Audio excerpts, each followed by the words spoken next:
Alright, what's going on everyone? Captain here back with another Raid Shadow Legends video. Today I've got a fun one for you, expanding more on my beginner guide series. Today we're going to be talking about some of the best free-to-play farmable characters that you can get out of the campaign. So for you people who are early game just getting started, you're focusing on campaign, if you happen to get these characters as a rare drop, you definitely want to invest some resources into them because they will help you progress along the way. Before I let this video get too much further, I wanted to just say apologies on the audio quality in this video. Not really sure what happened while I was recording it. Didn't realize it until after it was done and editing it. Now I'm like, oh, that sounds kind of terrible. So my apologies, guys. Bear with me. I hope the information you find useful still. And please watch the video for me. Thank you, guys. That's all. Let's get back to the video.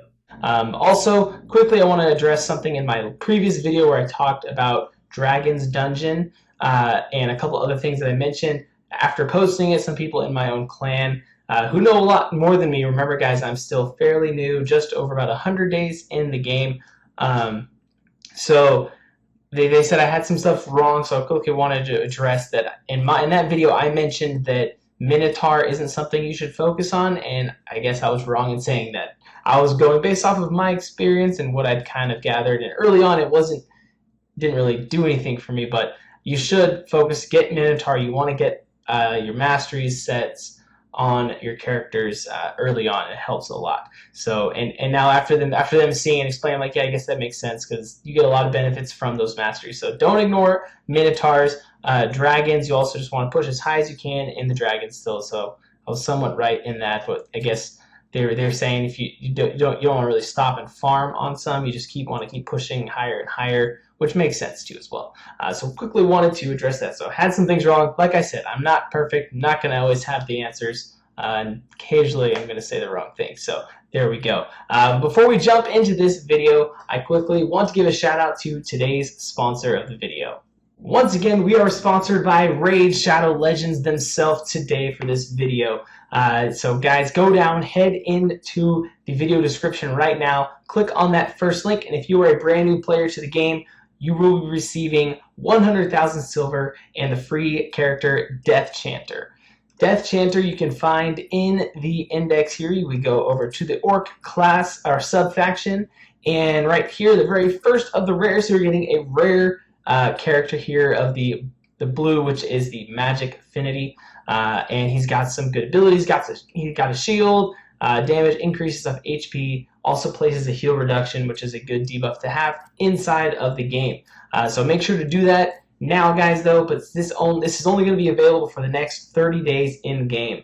And once you have downloaded the game, once you get going, you will go over here to the upper right hand corner where the chest is. You'll click here and your rewards will be waiting for you right here to claim. So guys, make sure, do it now, get some free rewards, and I'll see you guys in Raid. Okay, so now let's jump over to campaign and let's talk about what characters you should be looking out for in campaign if they pop up as a rare drop. So if you're not aware, as you're progressing, you'll start in normal. For campaign, you'll go here, and all these characters over on the left are possible characters that can drop as you'll basically get them for free. Essentially, you don't have to open a shard or anything to get them. You can get them as a rare drop. So in this first level here, there is one character that I think she's not one of the best ones, but she's definitely one of the better of. If you take a look at all the characters you can get throughout campaign, she's toward the top, toward the upper half, I would say. And that is Valerie here. So Valerie, again, same as Death Chanter, she is a magic rare character. She's got a basic attack. On the first one, just attacks one enemy, but it's the other two abilities that are pretty solid. So right here, decreases the duration of all debuffs on all allies by 1 turn and places an increased attack buff on all allies for 2 turns. When she's ascended, that increases and increases the duration of all buffs on allies and decreases the duration of all debuffs, and then still places the 25% increase. So the increased attack is one of the better things here that you see, decreasing the debuffs and increasing ally buffs. Very, very helpful abilities, good support for the rest of your allies, allowing them to hit harder, they'll have their buffs on them longer, and the opponent's buffs will fall off faster. And then her A3, she also places a shield buff on all allies, so increasing their defensive stats, basically making them a little bit more tanky. And then also heals each ally according to the number of buffs they currently are under. So she's got a little bit of a heal aspect as well. So there is Valerie, guys. So she is one that can help you out a little bit early on. Moving on to stage number 2, I believe. No, not 2. It is, what's this? Next one is in level number 3 here. We've got ourselves Sorceress. I don't have these in any specific order. I'm just going based, progressing through campaign. So Sorceress here, again, kind of like Valerie. She is not like one of the most amazing rares, but for a free farmable character you can get out of campaign, she can fill in some holes that you might need on your roster. So for her A1, she has a 30% chance of placing a 15% decreased speed. Decreased speed makes it so the enemy won't be able to have their turns as often. It's just lowering that ability, so that is nice to have just on the A1. A2 attacks 2 enemies, so always nice to have multiple hits on an attack. 20% chance of an extra turn as well, so you go with this, and then she'll go again and use the A1, so that is nice as well. But then her A3 is the big one, so we'll just jump down right to here when she's ascended. Attacks 3 times at random. Each hit has a 30% chance of placing a 60% decreased defense debuff for 2 turns. Decreased defense is one of the best debuffs in the game. Makes it so your characters are all hitting a lot harder. It's not an AoE, but it does attack 3 at random. And that in campaign especially, there's only 4 opponents, so you have a chance of putting it on 3 of them. So it is definitely a good one, and it is the big form of the decreased defense as opposed to the 30% once before it's ascended. So once she's ascended to the 3rd star, then you get the big one. So definitely a good debuff to have there in Sorceress. Up next, we go to level 4 here, and we have Spirithost. Spirithost, a very solid support character. One of the big things that she's going to help you out with early on is her aura. She has a ally speed increase in all battles by 10%. Mainly, you're going to want to be using this in arena as your speed lead. In arena, it's all in the early stages. It's all about speed. If you can go first and you've got all your characters built up right, you're going to win the fight. So having her as your speed or a lead, if you have no one else that's better, she's going to be helpful there. But quickly go through her abilities. Also, she's solid for other reasons. Attacks 1 enemy, heals by 50% damage inflicted. So she's got a little bit of a life steal essentially for herself.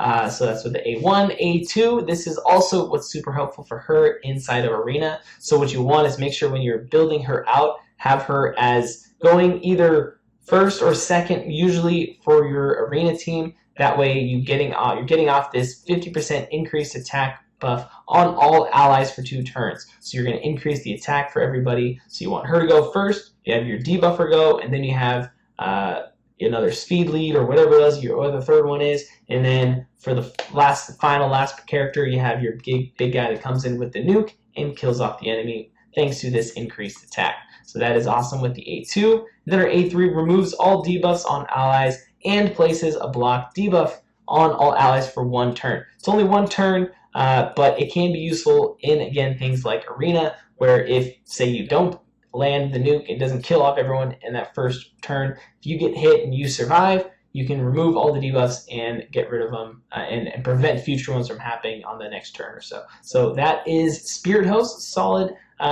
character for arena and some other areas in the game.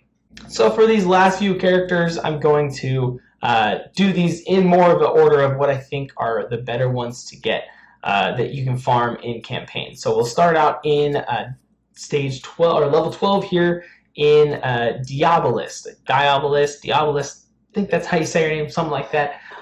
One of the a very good support character early on. I remember I got her and I used her as well for quite a while.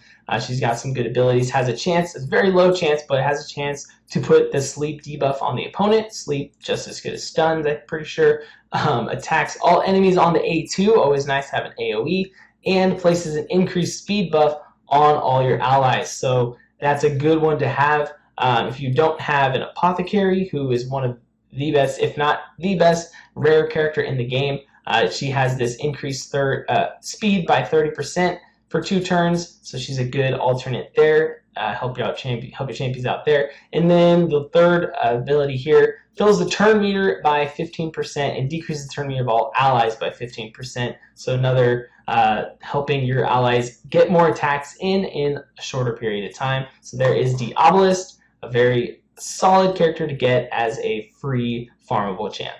Up next, we're going to jump over to level 11, and we have ourselves Executioner. Here we are, Executioner, again, another rare magic affinity. He's got an A1 that has a 15% chance of placing a stun debuff on for 1 turn. Stun, very good debuff, awesome to have. A2 attacks all enemies and decreases the turn meter by 20%. Has a 50% chance of placing a 15% decreased speed debuff for 2 turns. So he's decreasing their turn meter as well as putting a decreased speed. That is awesome to have as a rare character. And then his A3 places a 60% increased defense buff and a counterattack buff on this champion for 3 turns. So it's on a 5-turn cooldown. I haven't really been talking about the cooldowns. I kind of forgot about that. Still new to this whole reviewing character, champion names, champion abilities, and everything in the game, guys. So my apologies. But this is a good buff for him. Puts a counterattack anytime he gets hit. He's going to then hit that character that attacked him, and it's not going to cost you any of your energy or your speed and all of that. So it is awesome to always have a counterattack up. It'd be better if it was an AoE, but obviously there's only a handful of AoE counterattack characters in the game. So there we go with Executioner, a very solid rare to get as a farmable character. And that brings us to the final 2 characters I'm going to talk about that you can farm in campaign that are solid. And these 2, I think, in my opinion, are probably the top 2 that you can get. And they actually, funny enough, are both found in the exact same stage, or same level here in 9, the Deadlands. We've got ourselves, we'll first speak about Shieldguard. And yes, he's only a 2-star, but he is a phenomenal 2-star. Probably the best 2-star in the game. And I wish I had realized this a lot sooner in the game, and I would have taken one up myself. He's so good that even now I've been working on building one up for myself to have, because I think he can still help me with where I'm at in the game. So he's got 3 attacks here. 1 doesn't get unlocked until he is ascended to 3 stars. But first we'll talk about his A1. Attacks 1 enemy, has a 30% chance of placing a 15% decreased speed debuff for 2 turns. Damage is inflicted proportional to defense. So he is a defense-based character, which are arguably the best subclass of characters you can have. Because you're not only increasing their defense, making them stronger and more tanky, but that damage is scaling off of that defensive stat. So when you're building out a character that's defense-based, you want to make sure you're getting this number up as high as you can, and it's going to just double benefit you on the damage side and on the defense side. So that's with his A1, puts the decreased speed on, and then his A2 is really awesome, attacks all enemies, AoE. Once it's fully booked, it's only on a 2-turn cooldown. And he's great to get too because he's a 2-star. So you can either farm this level over and over and over again, or if you hop over into your market, occasionally you'll see one pop up. Let's go check right now. That's how I got mine fully abilitied out with all of his skill levels. So you can see you get 2 stars in here all the time. And I just would always check in, and whenever I saw him, I bought him. It's super cheap, only 39,000.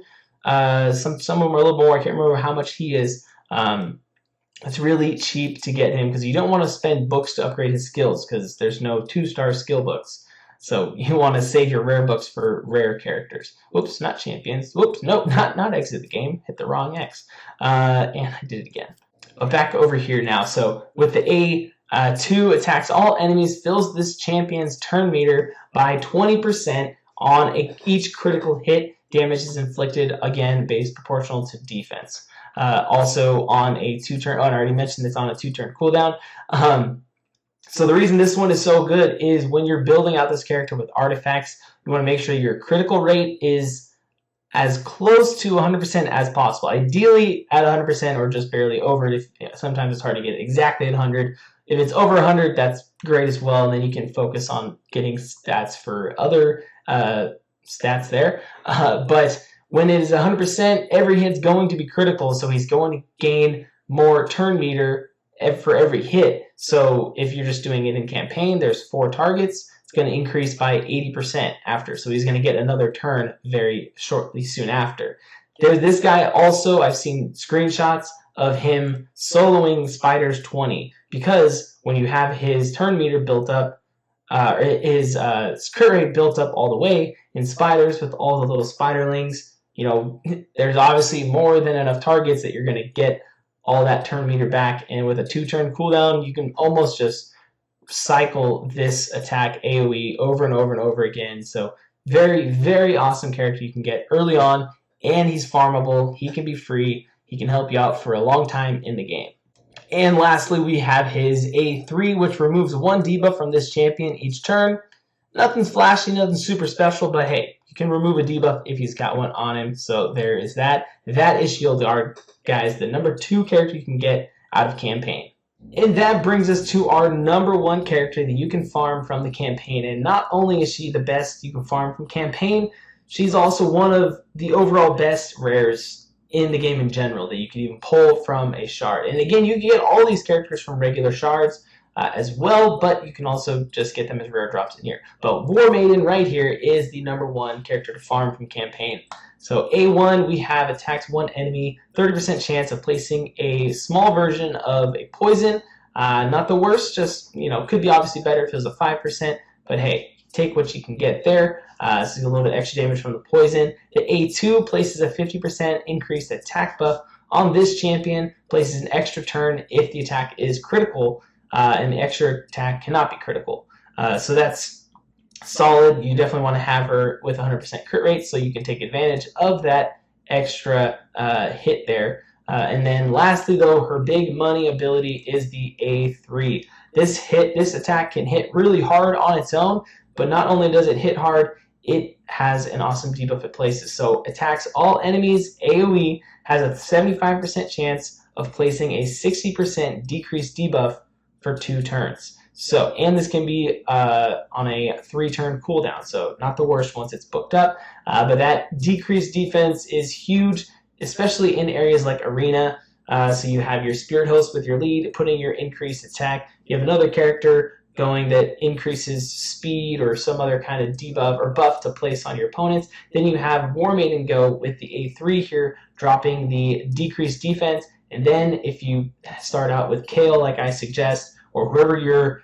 the starting character you chose, if you have a big nuker to hit the end, he's got this increased attack and this decreased defense from Warmaiden now, and he's going to hit or she are going to hit so much harder and make Arena a lot easier. So that is Warmaiden there with the A3, an awesome, awesome ability in the game. So there you have it, guys. That is my suggestions for characters that you should farm up in the campaign. Early on, early stages, guys, make sure to get these characters. If you get them, you're going to be sitting pretty. You're going to be able to progress a lot faster through the early stages. Let me know down in the comments if I missed anybody. It's possible I could have, but I went through and looked, and these are the characters that I kind of felt like they're going to be the most beneficial to early game players. And once again, guys, make sure to head down into the description, click the link, and download the game if you haven't already. If you are a brand new player to the game, you will be getting that 100,000 silver along with the free rare character Death Chanter. And make sure to do it now because it's only going to be available for the next 30 days, guys. So do it now, and I hope to see you guys playing some Raid Shadow Legends and tagging me on Twitter. Let me know down in the comments what you got with your polls and everything. I'd love to chat with you guys about the game down below. But that's going to do for this one. Thank you for watching, and I'll catch you next time.